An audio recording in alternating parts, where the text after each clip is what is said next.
I've been involved in the insurance and financial sector, particularly around senior issues, for over 20 years.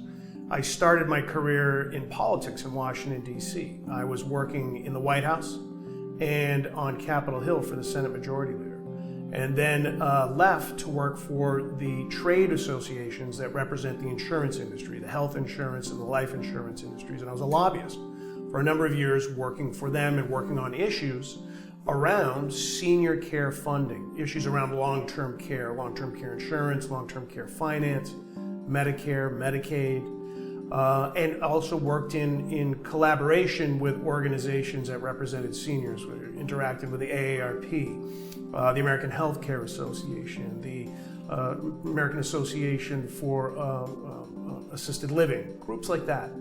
And in that time, I learned a lot about the financial issues that were impacting seniors, and particularly the crisis that was in the future, in the not too distant future, with the retirement of baby boomers as they were going to start turning 65. So by the early mid-2000s, I had made a transition in my career out of Washington, D.C. and politics, and I started a company called Life Care Funding. And our focus was to work with seniors that had life insurance policies and help them access the secondary market value of those policies as a way to pay for their long-term care services. And so I became a pioneer in a new financial direction, a new financial vehicle that I actually helped create called a long-term care benefit account. We innovated using life insurance policies to help people pay for long-term care services. And before we knew it, thousands of assisted living communities, home care outlets, franchises, national companies across the country were using our program. And it led me to a point where I actually then wrote 2 books. One called Help on the Way, and another called A Survival Guide to Aging.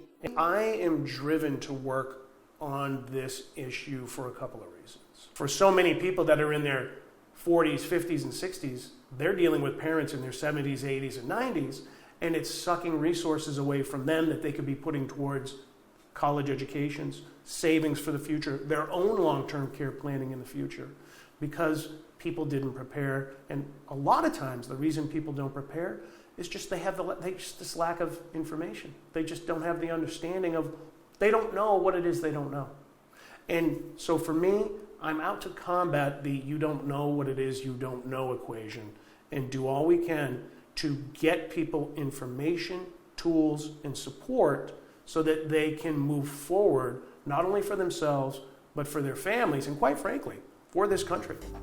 I first encountered CSA when they invited me to come speak at one of their conferences. And I immediately was impressed with the professionalism of the organization and the wide breadth of professionals that were involved. When I went to their meeting, there were lawyers there, there were insurance people there were caregivers there. It was the first place I had been to that had such a cross-section. So I looked at becoming a CSA, immediately did the course, took the test, and I've now been a CSA for a number of years and have found the organization to just be so great to work with, fellow CSAs to be so collegial and fraternal working together. The CSA designation gives a common framework. We all play a part, but at the end of the day, we're all moving towards a common goal of helping seniors and their families.